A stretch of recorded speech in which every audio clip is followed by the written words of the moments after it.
probably heard about the debt crisis in Greece. You've probably heard about the referendum and how the Greek people voted to reject the terms being pushed on them by the Eurogroup. You've probably heard people speculating as to whether Greece will be forced out of the Eurozone. However, there are several important variables in this crisis that most people aren't talking about. 1. The debt in question is illegitimate. Approximately 90% of the money from these loans issued by the IMF and the ECB was used to bail out private banks. This shifted the consequences of their bad investments to the public sector and to the taxpayers. If the loans weren't used to help the Greek people, then why should they have their pensions looted and their taxes raised to pay it off? This is predatory lending. 2. The Greek debt is not sustainable. It never was. The IMF itself has acknowledged this in internal reports. However, both the IMF and the ECB have refused to consider writing off any of the debt in their negotiations with the Greek government. If creditors refuse to accept a haircut, any bailouts would just push Greece deeper into debt, essentially kicking the can down the road. The IMF and the ECB know this, but they don't care. 3. Greece is just the tip of the iceberg. France, Portugal, Italy, Ireland, and Spain are all facing unsustainable debt loads. This will come to a head eventually. The way the crisis unfolds in Greece is setting precedent. This is why the Eurogroup is taking such a hardline approach with Greece. The last thing they want is to have Spain, Italy, and Portugal to get the idea that they can default without consequences. However, this approach could very well backfire. Anti-Euro parties from both the left and the right have been gaining traction throughout the Eurozone in recent years. The showdown in Greece seems to be playing into their hands.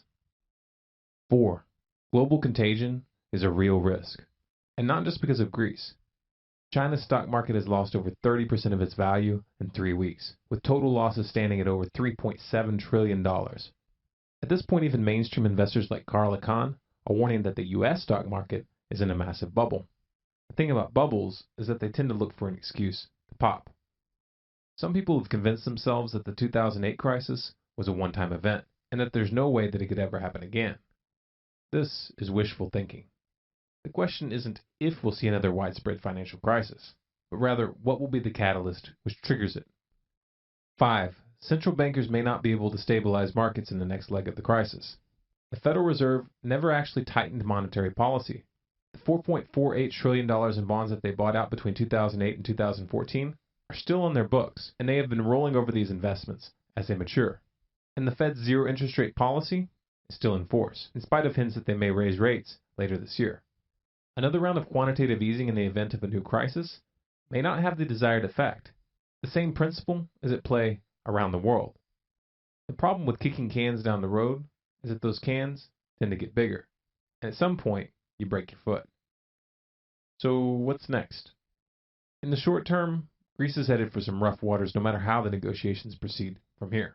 The Greek banking system will not be able to function without outside help, and outside help hinges upon an agreement with creditors, who don't seem very eager to compromise at this point.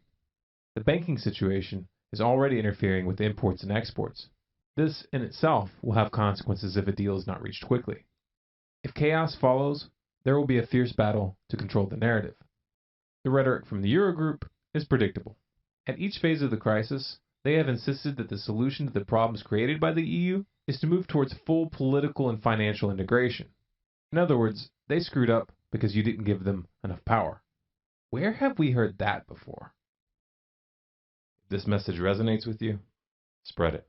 If you want more, subscribe to Storm Clouds Gathering on YouTube, or follow us on Facebook, Twitter, and Google+. If you have a topic request, post it in the comments. And for the full transcript and sources, visit our website at stormcloudsgathering.com.